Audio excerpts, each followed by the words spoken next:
Welcome back. I'm Episode here. 14. Sorry. Episode 14. And today we got a special guest, Carl York, from the most controversial horror film ever, Cannibal Holocaust. How you doing, Carl? I'm doing good. Good. Thanks for having me. Oh, You know thanks. what? Thanks That for is being the here. most controversial movie, and I'm like the least controversial person. So tell us a little bit. What was like the audition for that movie? How could you even audition for that movie? Oh, that was the best audition I ever did. So, Mm. um, hold on. I'm just trying to clean my glasses so I can see you guys. Okay. So, I decided I was about 7 when I decided I wanted to be an actor, Mhm. and uh, so I was in every play in junior high, every play in high school. I did a bunch of plays in college, but I was also working uh,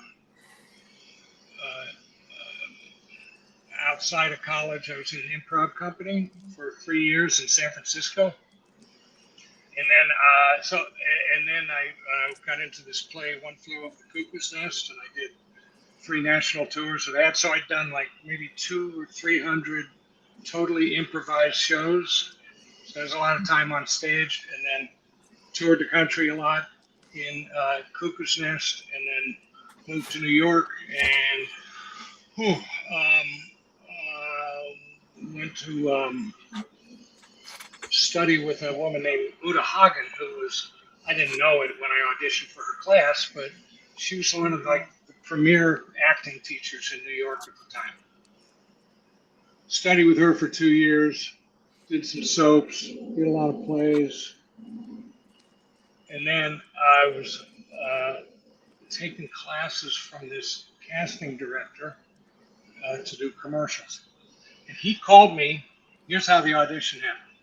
He called me on a Friday afternoon. He said, "Are you available?" And I said, "Yeah." He goes, "We go to South America for 3 weeks?" And I said, "Sure." And he goes, "Get over here." And I said, "Who am I?" And he goes, "Just get over here." So I was living on the east side of New York, and I ran across town. He was in Times Square. And I come in, and there's this Italian guy there, and I don't think he spoke a lot of English. And he had a picture of another actor, and then he took my picture, and he looked at the resume, and he goes, "Oh, okay." Like, I don't think he even knew what I even meant. He said, "Well, what size shoes do you wear?"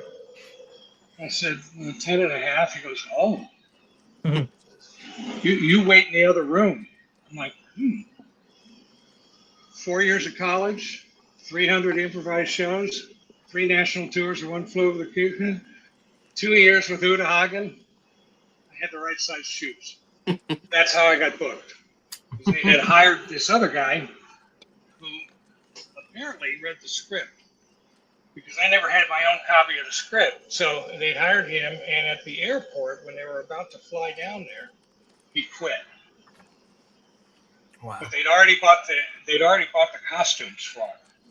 So as Ruggiero Deodato, who's the director, as he left town, he calls this guy up and says, "Find somebody that looks kind of like this and who fits the costume." Wow. That that was the audition. Oh, So nice. so one of the crazy like ironies there is the boots didn't fit me. Oh, geez. Yeah. So luckily I had my own boots because tromping around in the jungle, boots are a good idea. Yeah, so how did was the sets in the middle of the jungle? Where did you guys sleep? What did you guys, eat? What did you do That's a when you good weren't question. filming? There was a little town. It was called Letitia, and there was one paved road that went from the airport. There were. I flew to Bogota on a Monday, and then I had to wait 2 nights to fly to Letitia. There were only 2 planes a week into Letitia, and one paved road that came from the airport to Letitia, and that's in Colombia. So Colombia has this little panhandle that comes down to the Amazon River. On one side is Brazil, on the other side is Peru, and it's called the Tres Fronteras, the 3 frontiers. So this road went through Letitia, and if you stayed on that road, you ended up at this little town in Brazil.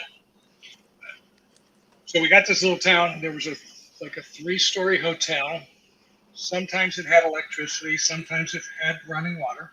And then there was what do you call it? Like these bungalows around, a pool, and that's where they would put me. Some people were in the hotel, but so they took me to that little place and they gave me a room. You know what? I'm sure I could find it somewhere, but I can't even remember who I shared that room with. We shared the room. So I put my bags down.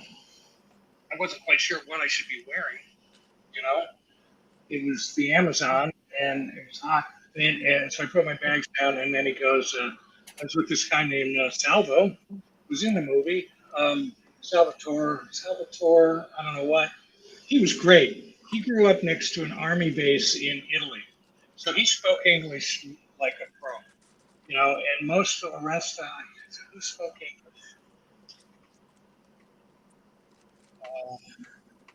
Well, Barry, the blonde guy, who was the American. So he was the one that got hired with his best friend. I took his best friend's place. His best friend quit. So Barry wasn't the kind of guy that talked a lot.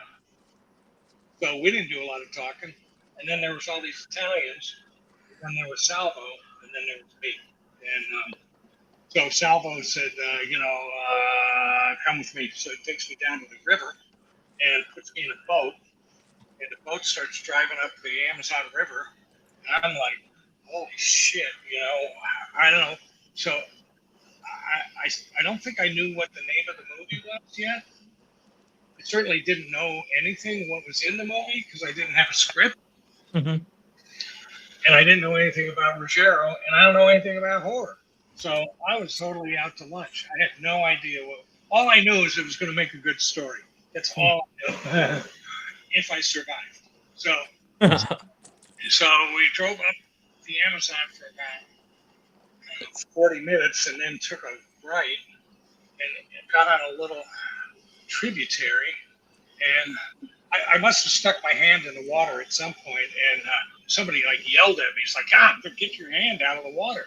There's barracuda, there's sharks, sharks, yeah. And so there's freshwater sharks up there. We were 1,800 miles from the Atlantic. Freshwater sharks. There were dolphins jumping in the wake behind the boat.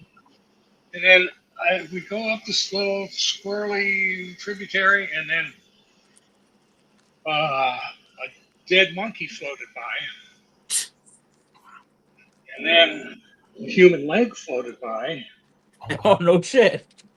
And we go around the bend, and there's the set. There they are.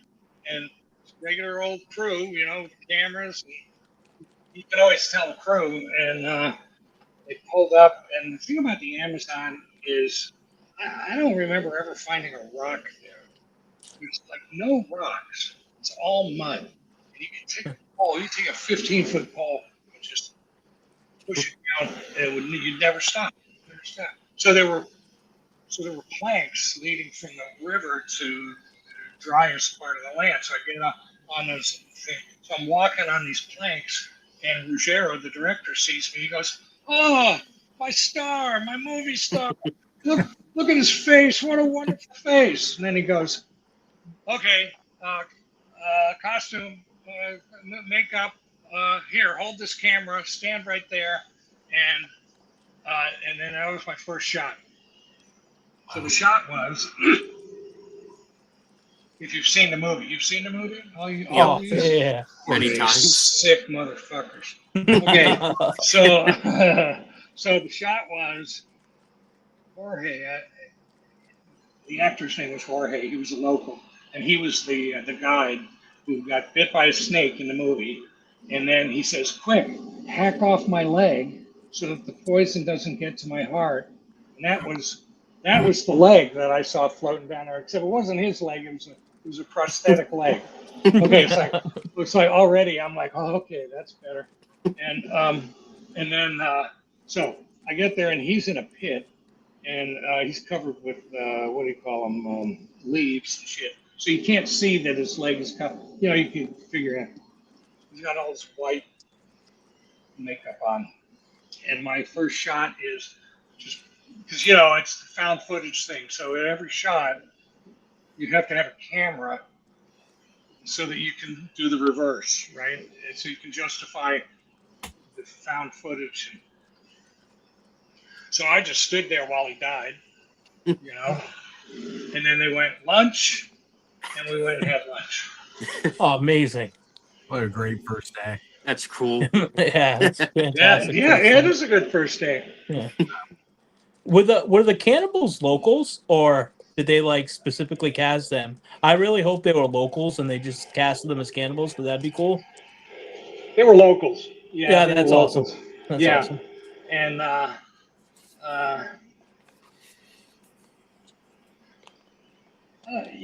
what was really cool, what I thought was really cool was that at lunchtime we got the same lunch they got. You Huh. know, some shitty little cheese sandwich, and a soda. I don't even know if we got like chips or anything. But we were all in line together. There was no division of nobody was better than anybody, and which actually was made for a pretty hilarious moment for me anyway. In later on, you remember the scene in the hut, the bamboo hut, where I had to Yeah. pull my pants down. You saw that part? Yep. I'm like, hey, the magic of the movies. I tell you what, I'll unbuckle my belt, and you know, and then we cut to that guy because I'd seen that guy at the pool, in his little speedo, and I tell you, it's gonna make a better movie. If they think that that's what's happening here with that thing, because I'm just a scared little white guy, we're talking like that. So anyway, Francesca and I did 5 takes on that love scene, and when we were done, oh God, that was awful. That was awful because the floor was bamboo, and I kept getting like cramps in my back. It was really painful. It was painful rolling around on that. And then she wasn't really an actress yet. I don't know if she is now, but she wasn't quite. She hadn't done anything. So the script called for me to like sort of surprise her, and she tries to get away, and then I chase her down, and then we do. She's laying against the pole, and I pop up, and she goes, and I'm like, okay, you can get away now? Okay, when is this going to start? So, okay, cut. I'll try it again. So, I don't know what Ruggiero told her, but then we finally got to the point where we're standing up and taking our clothes off, and we got all the way through it. So then Ruggiero comes to me and goes, this time, when you take her top off, I want you to show her tits to the camera. Okay. So, it was it wasn't mic'd.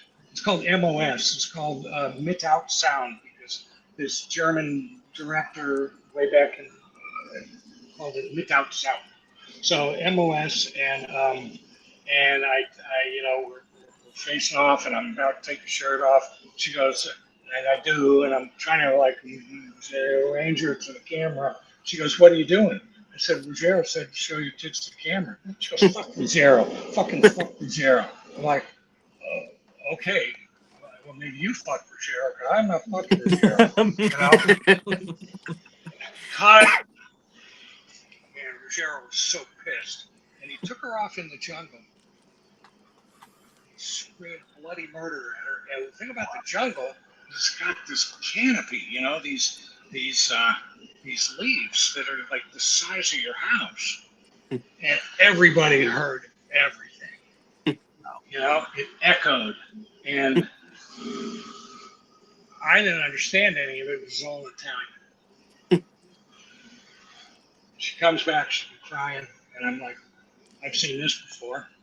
You know, where a director kind of has to break you out of the person you think you are. I think that's the way to say it. Like I have a version of myself, right?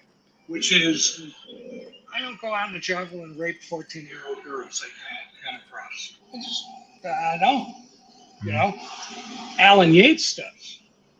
Yeah. So when it came time for Alan Yates to go rape this girl, I'm like, um, I'm sick today. I think I ate. There was a dog that died the night before on the street. I think I ate that dog. I'm really sick. They go, okay, well, you can go on the second boat to the set.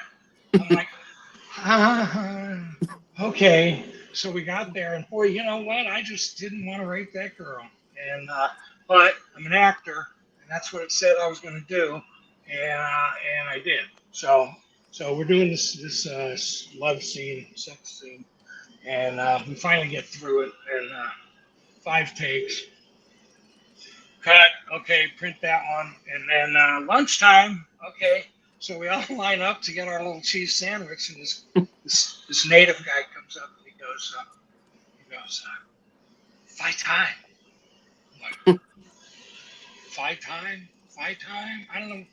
You know, my Spanish isn't good. What's fight time? He goes, fight time. Like, you know, the universal.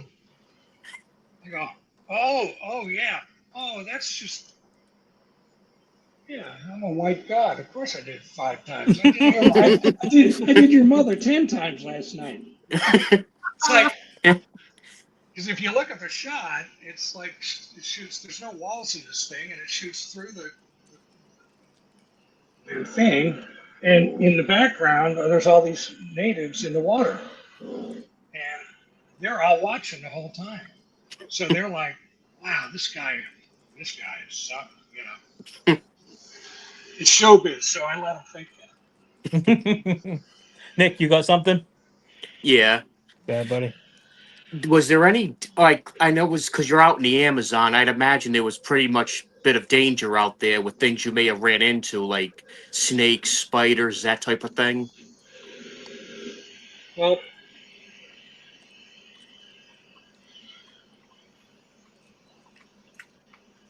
you know, I love all of nature, and it loves me. So all of that nasty shit left me alone. I swear to God, I kept looking for it. You know, I couldn't find a snake. I couldn't find a puma or a leopard or even a fucking spider. I remember sitting there and something landed on my arm, and I'm like, you know, I wonder if this is the one that's going to give me malaria. You know, but it just landed there and kind of looked up at me and said, oh, nice to meet you, and then it flew away. So, so here's what happened. Jack. That Jack is the blonde character. Mhm. Hmm. So okay, I think he's the first one to get caught after you rape the girl and burn the village, and that's when the natives turn on us. I think I have to tell you something. We shot this in 1979, came out in 1980. I saw it on video 1999, 20 years later. Wow. It's a I long never had, time. so I never had a copy of the script. So I didn't really know what the movie was about.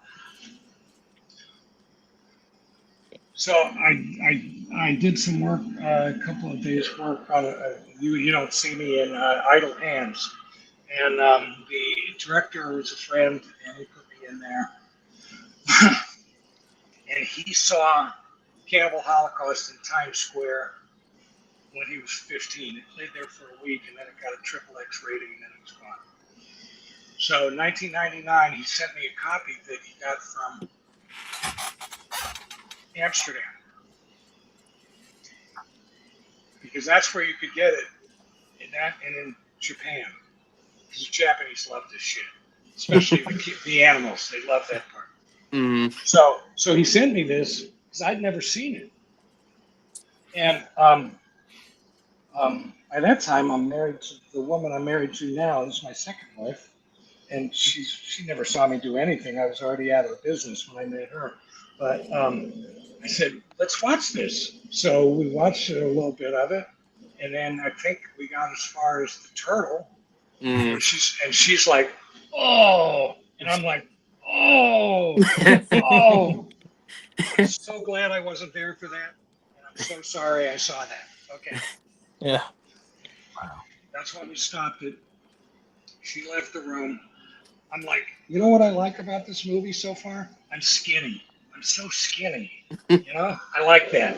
And then but I'm smirking through the whole thing, and then uh, I don't know how many actors you know or how many you've heard say this. It's really hard to watch yourself in a movie. It's really hard. Some people it's easier for. Most of us, it's hard. So it was hard, and so I put it on fast forward, and I let it run, and that was the first time I saw it. About 7 or 8 years later, this British crew got me at a convention with what's her name, Francesca, and had us do a a commentary track on. So I had to watch it then. And I don't want to see the turtle again. So I actually watched it. Um, so when I was done shooting this, I didn't really know what was happening because I figured that nobody was ever going to see this. This thing was just going to disappear. Okay, back to your question. Believe it or not, I can track these things. Um, Jack was the first one to get snagged by because we were so bad and it happened. First, he gets speared, gets a spear in him, and then he goes down, and then I shoot him because I'm his friend, and I'm gonna give him up to the cannibals anyway because I want the footage, right? Uh, and then they drag him off and they bang him over the head. His eye pops out, and they eat that. I think they cut his balls off and eat that. And then I had a day off because they buried him up to his neck. They built a body, uh, with ribs, and they wrapped the ribs with bacon, I think, and other stuff. And then they put a fire under it, and so that the shot that I understood, I don't remember seeing it. The shot was supposed to be his body is cooking and he's going like that. Okay. So next morning we go right back to the same place, and I'm like, ooh, I want to see that. So I go over and look at it, and the body with the bacon on it is teeming with maggots, teeming. Every maggot within 15 miles was there feeding on this shit. And I'm like, that is like, it's like that. It's like that. Okay. So I guess we did a shot of some sort, and then I went back to look, and that was about an hour later, all gone. Those bones were the cleanest bones you would ever see anywhere. So that's as close as I came to any kind of dangerous animals. It's not quite true. They had a little zoo where we lived, and there was some big cat that lived in that zoo, and there was probably some kind of I want to say a seal, but that wouldn't be right. It was one of those little water animals that are so sweet. Hmm. Yeah. No, the humans were much more dangerous than anything else. Mm. Yeah. True. What else? What else, Nick? Oh, Drew. Yeah. Yeah. What do you got? Go shoot. So it kind of sounds like you regret being in the movie. Is it? Do you think that's true? No, No. no. Um, and I don't know if you have the Grindhouse version of the movie with my interview on it, Hmm. but I took that off and I put it on YouTube. Oh, Pretty really? interesting. Yeah, look under my name. So when you were Uh, watching it, I mean, how do you feel like watching a movie that is mind blowing to horror fans all over the world? okay, so there's sort of two angles to this for me. One is the people who make comments on my interview. Some of them say, "What a shithead," you know. Mm. How could this guy go be in a movie like this? Well, I just told you, I don't know what it was. Um, a week in, I'm not sure if they're going to kill me. So I got all my money and my passport and my plane ticket on me at all times. Now that's a weird fantasy because I told you how far away the set was. So what am I going to do? So they're about to kill me, and I'm going to run through the jungle to this town. I'm not sure where it is, and save myself. And there's 2 planes a week. But Mhm. people were like, "Oh, you shouldn't have done that movie." There's that. But then there's what it's like to be on the set, to see them do things that I don't think they needed to do, like kill the animals, you know. Mhm. And and the first one that happened when I was there was the monkey who got his head cracked open. And I wasn't there for the, like I said, for the turtle. And I don't think a lot of people were there for the turtle. I think it was mostly just Jack and whatever, Perry, who I think did it, and um, and the camera crew. But most of the people, because the reaction on the set to the monkey was really strong. It was really strong, and people were very upset about it, and some people were throwing up. Wow. Everybody except the guy who got to crack his head open and eat his brains. That guy was the most excited guy I'd seen in a long time. He was like, "Really? I get to do that?" Fuck. Yes, you do. Yes, sir. You get the biggest delicacy of your life. And by the way, just to make sure, you get to do it twice. So, so he did 2 monkeys, and they had like a fake skull with some. I think it was like tuna fish or something in it for him to eat. If he didn't want to eat the brains, he's like, "Fuck, get that thing out of here." I mean, it's Yeah. the brains, man. You Now, know. obviously, I'm a huge fan of the movie. I love fucking Cannibal Holocaust. How do you think they got away with killing the animals? Because I don't think like you could get away with doing that shit now. Mm. Uh, what do you think that was different back then? What do you think was done differently that was like, oh, all right, cool, and then it made it to be like this big, huge movie. We were 1,800 miles from the Atlantic. Hmm. To get to where we were, there were no Just love. monitoring. There nothing.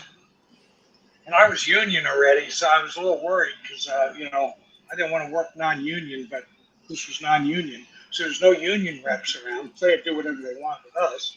Hmm. And there's no animal rights people. You're Mm. not down there in the jungle. It's the jungle, for God's sakes. You Mhm. know. So I think you could do the same thing today. You could shoot it, and there would nobody. There would be people lining up to bring you some animals. Oh my god. That's what I think. But Yeah. when it came time to, you probably know this story. I don't know if you do about the pig. We're gonna invade their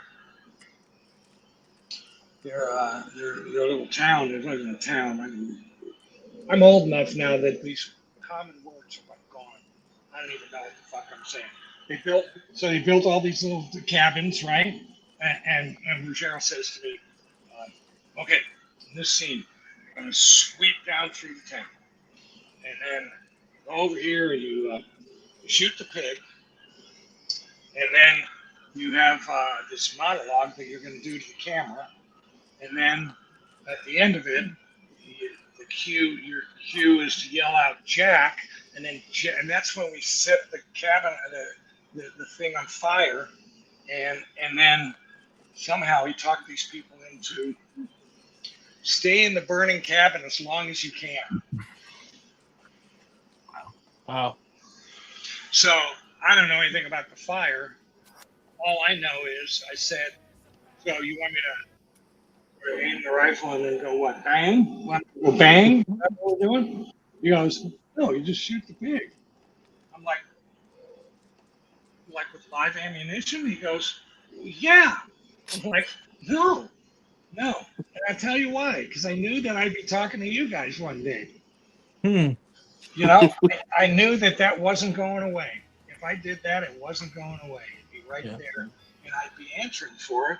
And I couldn't answer for it that day. And being an actor wasn't a good enough answer. So I'm like, no, I'm not doing that. And then he goes, Luca, in this scene, you sweep down through the village. You shoot the pig. And he says all his lines to the camera. Luca's like, okay. So I think he grew up on a farm. It's different for him.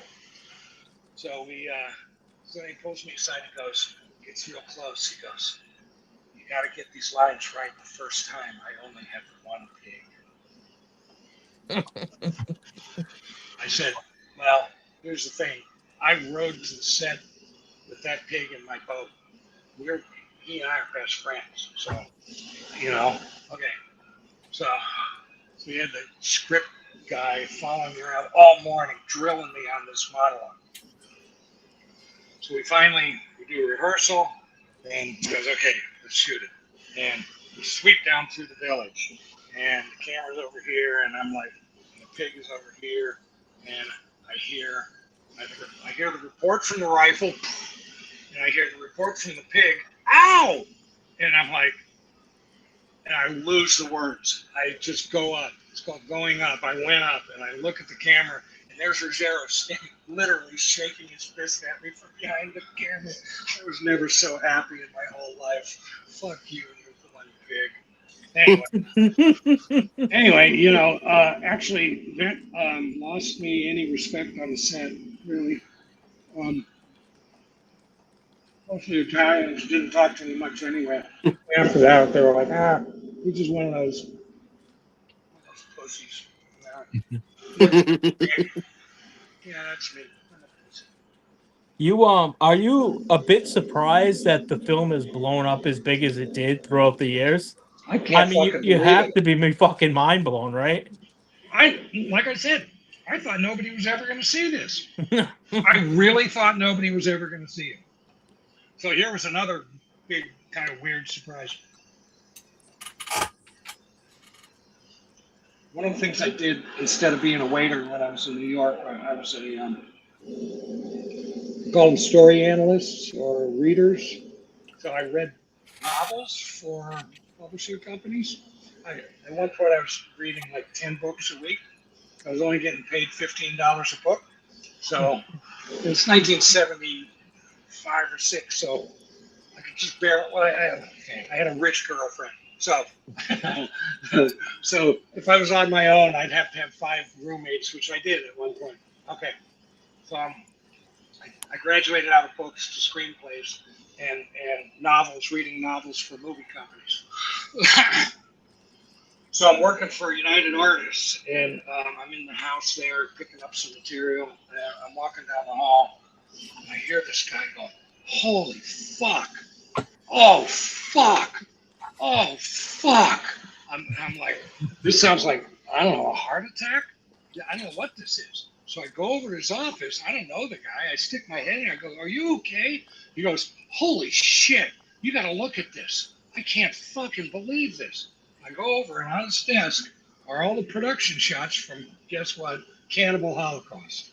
I go, holy fuck. He goes, right? I go, no, that's me. He goes, no shit. And he looks at me, he looks at you, I go, holy shit. I mean, that was our whole conversation. We were just standing there going, I can't fucking believe this. So I got his number. I said, I would love some, some prints of these. I'd love some production shots. He said he'd give them to me, but before that could happen, Ruggiero got arrested. The distribution deal, went in the garbage, and they didn't do a distribution. I never got my production shots, but that was one of the really weirdest moments of the whole thing, because just the fact that I was walking down the hall at that particular moment. Yeah. So is it a surprise? Yeah, it's really a surprise. And when Sage Stallone and Bob Murawski came to me and said, we want to do an interview with you, putting you on this DVD, I'm like, is this like a college project? What are you doing? No. I knew who Sage's dad was and all that, but that didn't mean he was serious about it. What I didn't know was Bob. You know who Bob Murawski is? Anybody? Yes. Yeah. And Sam Raimi's editor and Oscar winner. Thank you very much. So I didn't know that about Bob. So they came and did the interview, and then they said, and now we want to send you out to some conventions to meet your fans. Mm-hmm. Like, that doesn't even make sense. How can I have fans? This thing's been banned for 25 years. They're like, oh no, there's all these bootleg copies floating. And one of them was the one I saw, on VHS. And he goes, no, you got fans out there. So one of the coolest things, and is going to the conventions. It scared me at first. It's like, who would like this movie? And first few guys who came up and said, wow, it's great to meet you. And I'm like, yeah, if you have like $35, it'd be great to meet you. And he's like, no, I love your movie. And I'm like, well, that makes one of us, because it's just, I didn't know. I didn't understand people who are horror fans. I'm not part of, it's not part of my, I tell you why. Fucking scares me. Horror movies scare me. Really? I don't like that. I went and saw a screening of Poltergeist. Oh, wow. And the guy in the chair in front of me, he must have turned around 3 different times and said, will you quit kicking my chair? I'm like, did you just see what happened? Holy shit, I didn't mean to kick you, So I'm totally out of, I don't know anything. But what it turns out is horror fans are like, are they the coolest fans there are? I think they're really almost the coolest fans there are. Because, science fiction fans are like, they're so nerdy, Yeah. And there's all these other like little groups of fans that are just so cloying and stupid, But horror fans are like, it's who I am, and like that, Yeah. So I was in Cleveland. Might be my second. I did New York a couple of times in LA, and then I got Cinema Wasteland up in Cleveland. And this guy comes up, big guy like you guys, dressed in black, like I'm like, is this a biker? I don't know what this is. I think in prison, I know what the relationship would be. And he had a girlfriend who was the same size as him, and I'm not sure she was, all there. I'd just say she giggled the whole time. Okay. So he comes up, goes, oh man, I'm so glad to meet you. Like, yeah, me too. Okay. He goes, I love this movie. Okay. And then he bought a copy of the DVD, and he turns to her and he goes, we're going to have a good time tonight. And I'm like, oh, oh. Date night. More than that. Which is actually where I got the idea. So if you ever see me at a convention, or any of those things, what I like to say is this is the perfect first date movie. It's like, you show at the first date, and then you know if you got the right girl. Makes You know? sense. Yeah. Plus, it's kind of a romantic movie. Oh yeah. Yeah. Andrew's like, oh yeah. It's definitely the first month, maybe the first week of every girl, but I love it. I A lot of fuck people to it. do. A lot of people do. Was it challenging? A challenging shoot for you? You know, shooting in the jungle like that. Like, did you have nightmares? Like, what kind of environment was it? Obviously it's in the jungle, but I mean, being so new in your craft. I mean, your first movie is down in the jungle in the middle of nowhere, and we're killing animals, we're raping women. There's spikes going up people's asses. I mean, it's pretty bizarre. Like, did it feel real because of all this real violence? Well, that's a good question. You don't mind if I think for a second? Yeah, think about That spike in the ass is fucking awesome, by the way. it. Were Did you you there? know that? Did you know that I'm the one that did put that through her? That's real. Yeah, I did it backwards the first time. I shoved it up her ass, and then the pointy part was coming out of her mouth. I'm like, fuck, that was dumb. So I had to pull it out, and I shoved it down her throat. And it came out her ass, and then we put her up there. And this was a dummy, not a real person, was it? Yeah. Oh no, it was the real girl. Oh, good. No, I Did she like to start say that. shitting? Did she shit everywhere when you stuck it up her ass? No. She was, we made sure she was. This is a very clean movie. This was, a family movie. When we raped her, we did two versions of the rape. One with our clothes on. That was for the Arab countries. Nice. Yeah, I'm sure they rape people with their clothes on. I don't know. Yes. But to your question, Drew, it was stressful. It was really stressful. Mm. But it's the kind of stress that you kind of look for in that world, as an actor, because what it meant was, well, it's weird to have like 25 or 30 Italians standing around waiting for me to get it right, because I was the star. I was carrying this thing. There was the other parts of the movie that I wasn't in, but when I was there, like a lot of it was just on me. So until I got it right, we couldn't move on. And you could feel that vibe.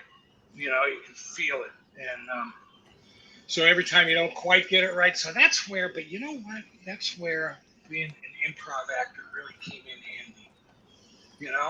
Because when he said, "No, I want it a different way," I didn't have a problem. And also being trained by Uda Hagen, I didn't have a problem pivoting and giving him something different. You know.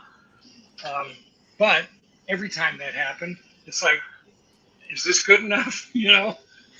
And we worked long days. It was hot, and I didn't have anybody to talk to. There was an assistant cameraman who spoke some French, and I lived in France when I was a kid because my dad was in the military, so I could talk to him a little bit. And yeah, so there were so many aspects to what was it like. It was really exciting. It's really exciting to. I don't know if you ever played sports, but that day you put on the uniform, when you're accepted. You're one, and there's a whole bunch of people who didn't get to be that guy, didn't get to be that, and so every time you get booked somewhere, you go, I'm one of the lucky ones, or I'm a special one, or something. So there was that aspect to it. I kind of wish I had known more about the movie. I got to read the script one time, my first night there. They gave me a script. Yeah, read it if you want. Because basically in the movies you read you.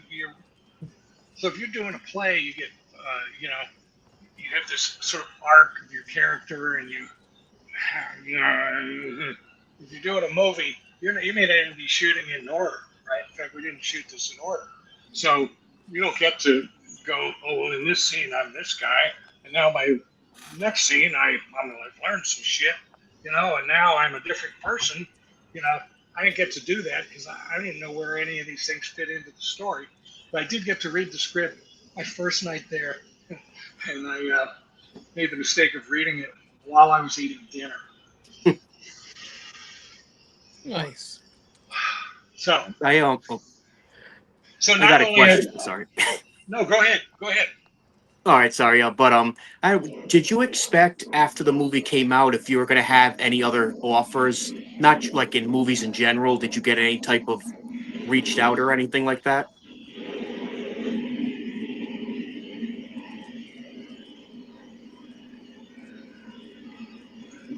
Well, I really got to roll it back here. And I had a girlfriend in New York when I got cast in this movie, and a month after I came back, we broke up. So now I went to Hollywood. I went to Northern California, and then I met this woman, and then we moved here 4 years ago. And I got back in touch with her. This is 40 years later. And she said, "You were a mess when you came home from that." And I'm like, "Really? I don't remember that." "Oh, yeah, wait. Was it the gram of Coke I did before I got on the plane?" And then all that, oh, you know, one of the dumbest things I've ever done, buy a gram of Coke off the streets of Bogota. You know? Oh, man.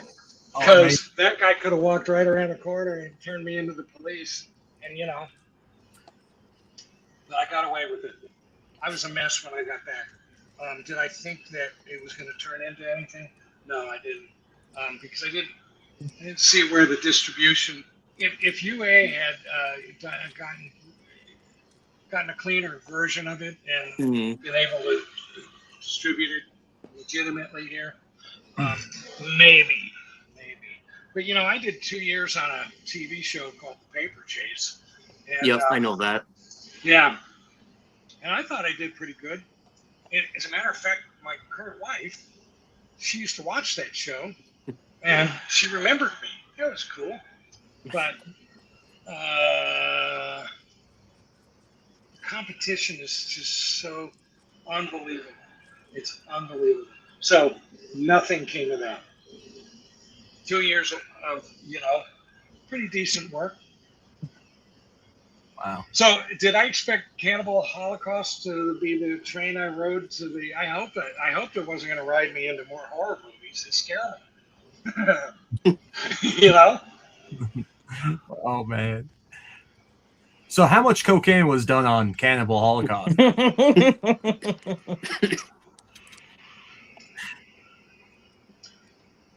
Those shitheads didn't share it with me. Let's just start there. I knew it. A bunch I'm of. full, yeah. So I'm flying out of Bogota down there, and I'm looking down at the jungle, and I'm like, I don't know what a cocaine tree looks like, but I'll know it when I see it. But they don't have them down there. They have them up in the hills in Peru, right? So, and then somewhere else. So there was a boat that came up once a week from Manaus in Brazil, and ooh, that was crazy. So, if you ever saw Casablanca, Yep. Casablanca, yeah. So that's a town full of these, people hiding out, running away, and who knows what they did. That's what got off of this boat every week. It came up from Manaus, and somehow that's when things like cocaine and pot and stuff would show up. So I knew a little bit of Spanish. I grew up with part time in California. They made me take Spanish, so I'm struggling with it though. And then somebody showed up with some cocaine paste, which is what's left over after they, I don't know, it's cocaine, it's the leftovers. So they rolled a joint, they rolled joints, and they put the paste on the papers and they rolled joints. So I smoked one of those, and it was Saturday. We worked half days on Saturday. I'm sitting out in front of the big hotel with her, you know, drinking. You had to tell them if you wanted a beer, you had to tell them cold beer because making shit cold there was like an issue, you know.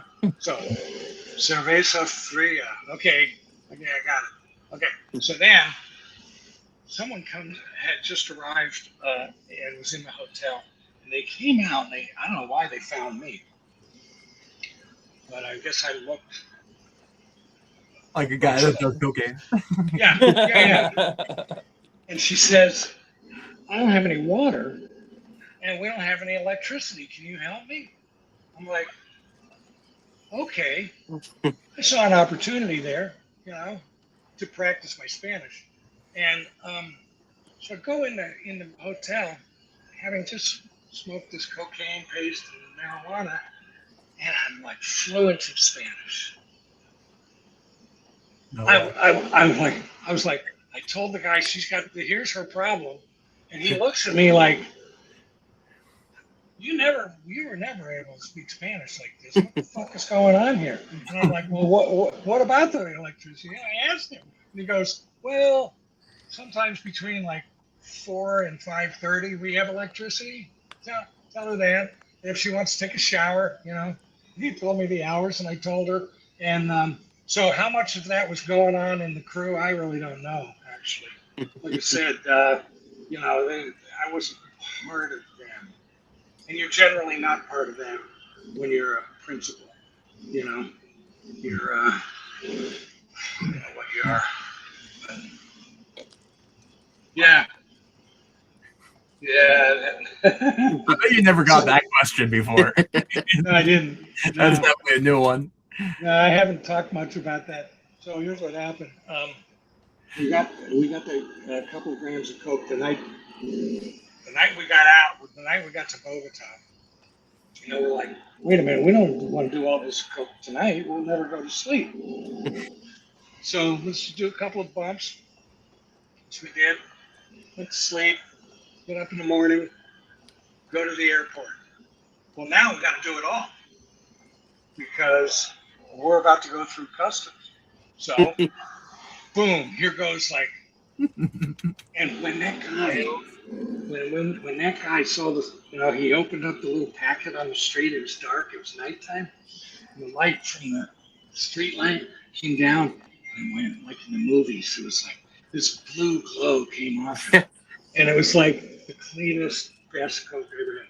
I didn't do a lot of coke, you know, but that was it. Okay, so we load up before we get in the cab to go to there or whatever took us to the airport, and I get to the airport, and the guy takes one look at me, and he never takes his eyes off of me again.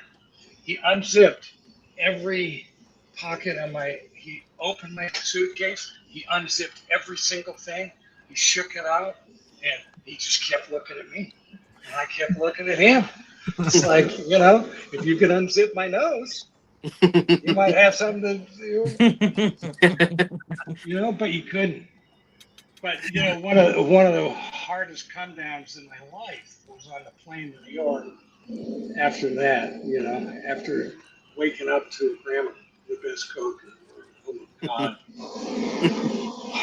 But you know, the other thing about Cannibal Holocaust, which I've since learned, is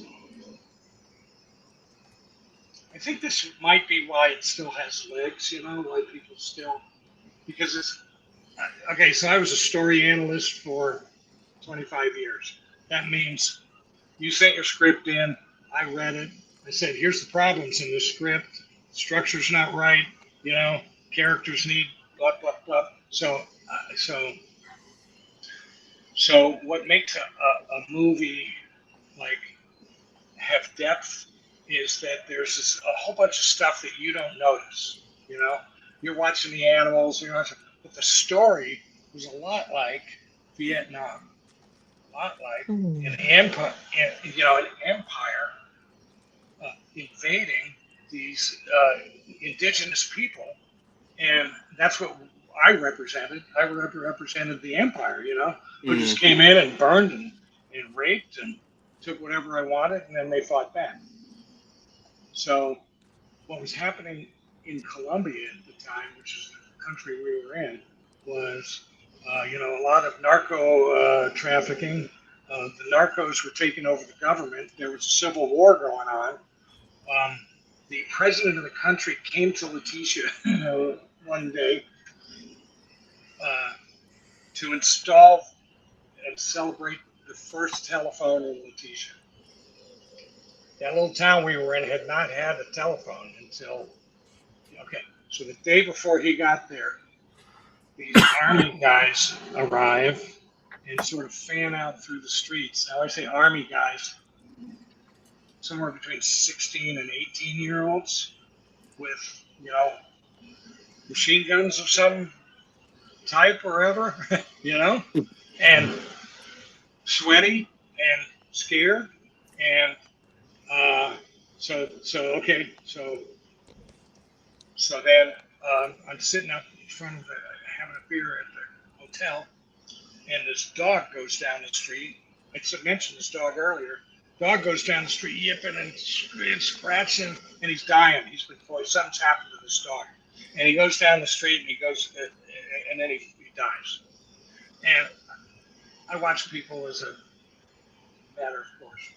And I picked out the people who thought that was funny. There were people there who were like laughing at that dog, and then he died, and then they laughed. Anyway, the next day is when El Presidente came and when they did whatever they did. And then that was the first time I thought, I'm sick of eating fish out of the river. I'm going to go look for some kind of a steak. I would really love a steak. So I went off of like the beaten path and I got some meat. And that's the next day is when I got sick. That's when I thought, did I eat that fucking dog? Because I finished eating that and I walked back to our hotel thing and the dog was gone. I'm like, shit, did I eat that dog? So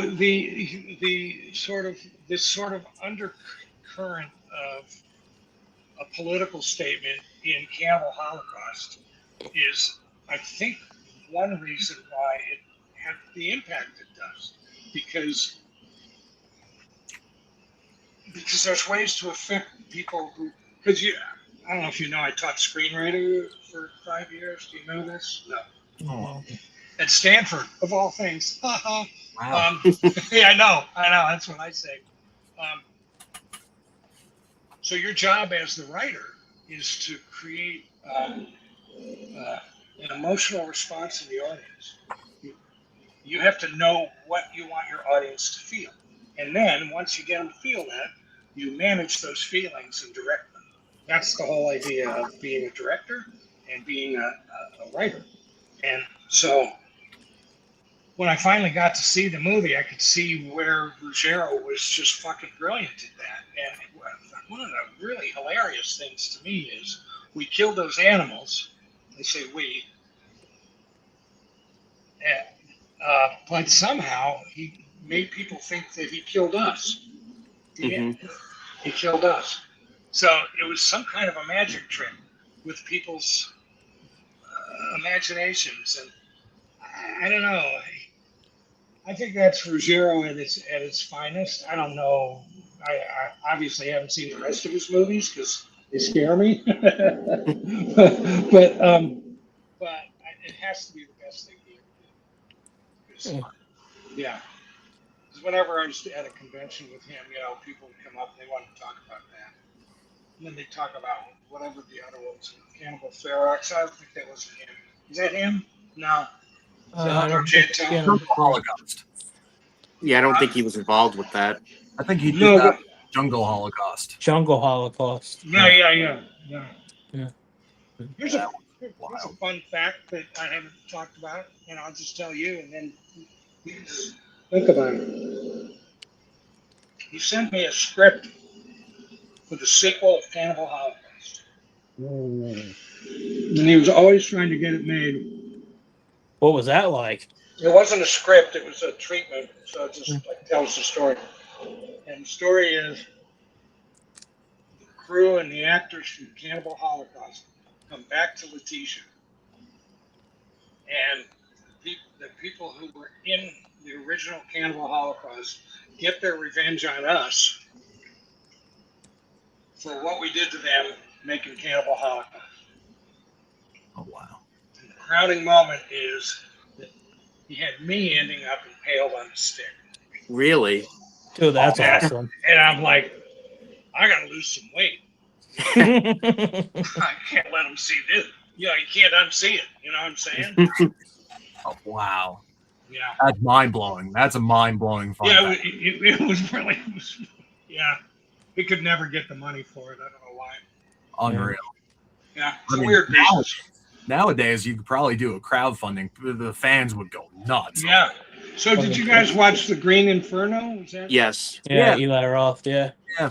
And what's the verdict on that? Brilliant. Oh wow. I'm Okay, on the good, brilliant. We gotta have I'm on the fence about it. I mean the gore was awesome. I love Eli Roth, you know, from what he did with Cabin Fever and Hostel movies. Even his new movie Ice Cream Man, I'm looking forward to. But the first time I saw it, you know, you just have Cannibal Holocaust in your mind. The Even whole though time. he said he told, you know, audiences like this is it's inspired by it. It's not like a remake or anything like that. It's his own story. So I rewatched it a few years ago. I didn't hate it. You know, it's still pretty fun. You know, I'm just not. It's no Cannibal Holocaust. but You know, Nick is like, I love gore. I It- love the gore. yeah. Yeah, because it was like when I saw it in the theater when it first came out, The it was gore. kind of like reminded me of Campbell Holocaust because a lot certain parts were very hard to watch. You'd kind of be like covering your face and everything, especially with the claw scene with I on the didn't see girl. it, so no. see, my thing with Green Inferno was, like I said, I love Eli Roth. I liked Green Inferno, but Cannibal Holocaust made me believe like this could be real. Like it felt Mm. real. And then when I watched that, it was like it doesn't feel real. It's Hollywood. a movie. Yeah, Yeah. yeah. So here's my take on that. What an idiot! He could have had me in there. He could have paid me $15. I would have done it, and he would have sold at least one more ticket. You know, but just the tie-in, of me as a something in that would have been something that you could put in the press. Yeah. I Yeah. think he My, was just trying to distance himself from Cannibal Holocaust yeah, altogether. yeah. Mm. Why wouldn't he? You know, but also studio interference too. Yeah. I mean, you know, Oh they want yeah, even though I don't think it bombed completely, but it definitely didn't make as much money as his Hostel film. So oh Mm. really? I mean, I would say you know, add a little bit more animal cruelty, a couple rape scenes, it might have done a little bit better, I guess. Let's find out. Did Green Inferno make its money back? The cannibal design, the cannibal makeup was cool in Green Mm. Inferno. I'll give Yeah. it that. Oh, Like the internet says it was a significant financial success. Oh wow. It grossed 7.2 million in the U.S. and Canada and 12 million worldwide. All right. and what Cannibal Holocaust make? I mean, it's still making money now. Mm. God, that's a good question. Let me find out. See, they're re-releasing it on 4K with this new found cut. Yeah, What do you know about that? Is there anything that you filmed that wasn't in the movie that you could kind yeah, of yeah. There pinpoint? was.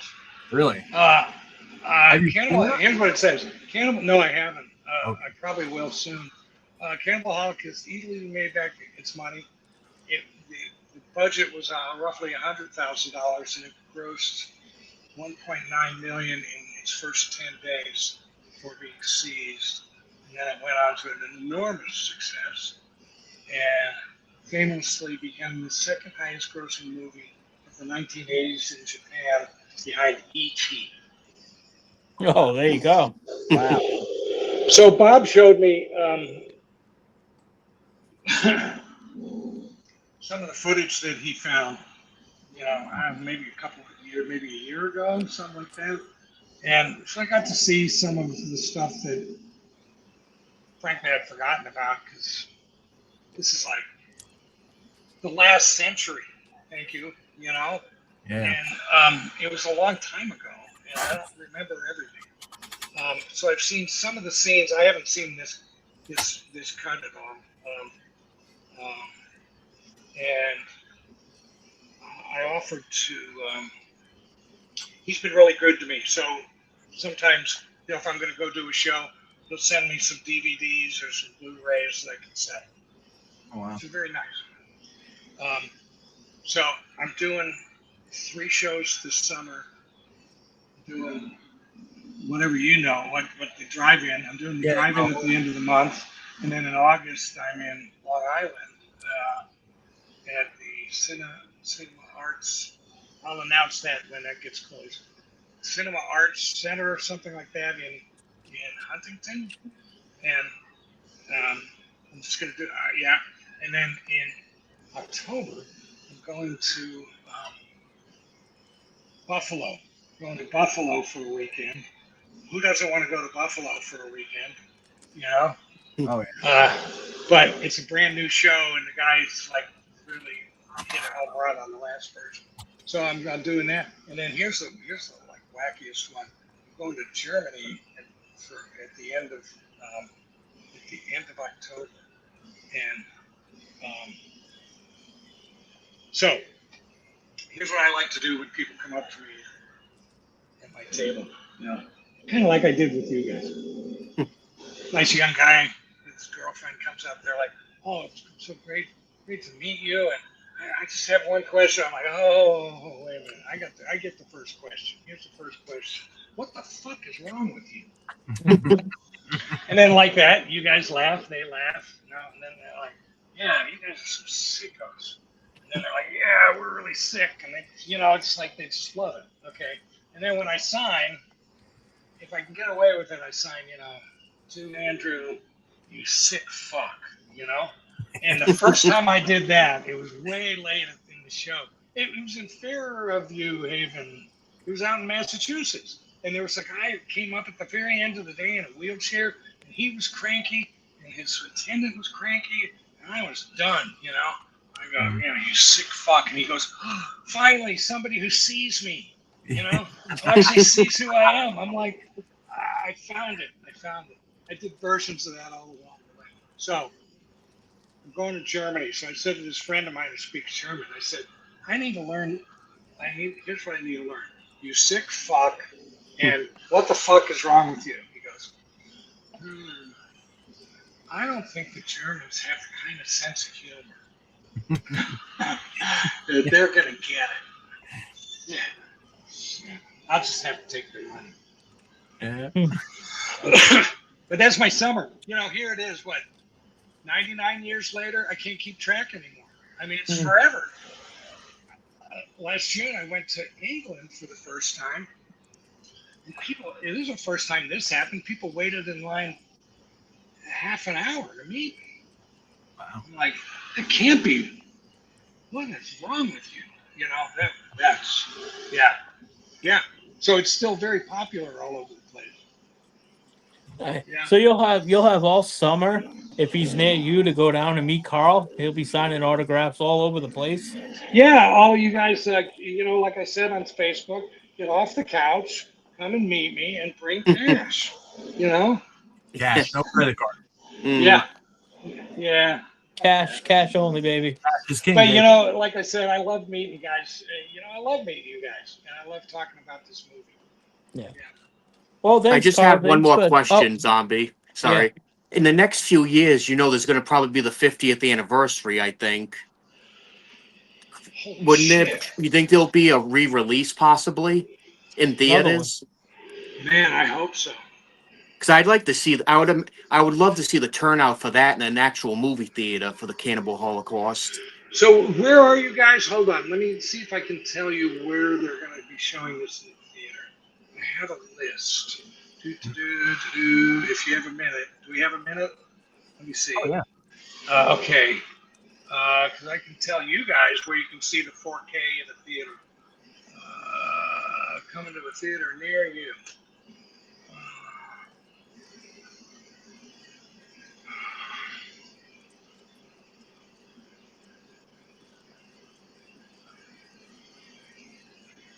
Come on, David. Where are you?